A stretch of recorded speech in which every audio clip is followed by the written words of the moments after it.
Okay. Well, Coach, you guys got some new bodies back out there, and early on it kind of seemed like there were some missed defensive assignments, but they got better as the game went on. Can you just talk about how the team kind of dialed in, especially near the end? Yeah, I mean, Hunt didn't miss a single assignment, and he did a great job taking multiple matchups.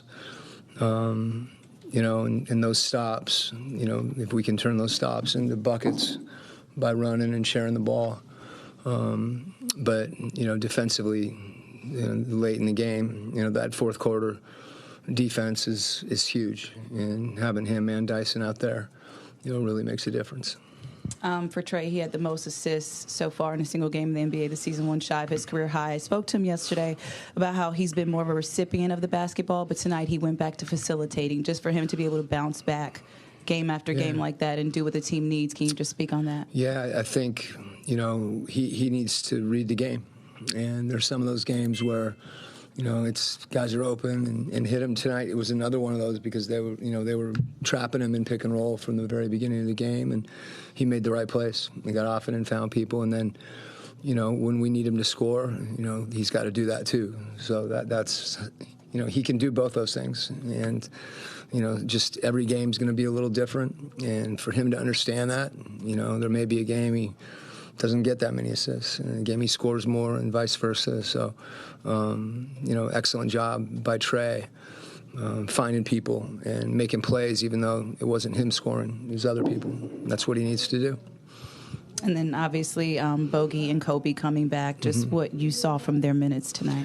Yeah, it's hard to, you're just glad they're out there and having a chance to play as much as anything. And I think, that in and of itself gives the group a lift, and both of them competed. That was the biggest thing for me. And, your first game back, there's going to be good and bad, and they'll watch the tape and keep getting better. But you could feel both of them that we had them in the game.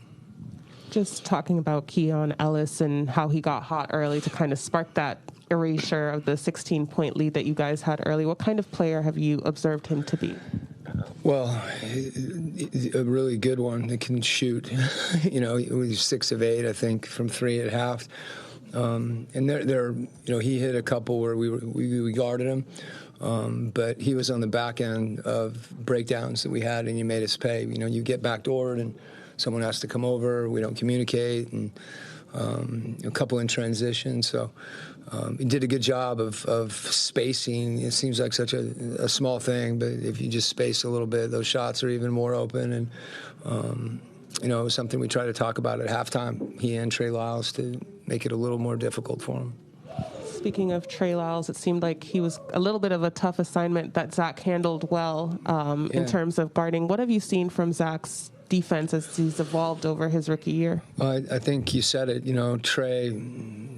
Trey's a heck of a player, and when he's at the 5, he presents unique problems. And that's Clinton and O on him, and they put you in some tough spots in pick and roll because he can pop and shoot, and Fox is such a priority. But Zach's, I think we've talked about his versatility, and that's the key thing. He's matched up on Ellis, he's matched up on Trey Lyles, he's matched up on different guys throughout the course of the game, and you can see he moves his feet, and his height and length give him a chance to impact the game too. Thanks, Coach. Okay, all right.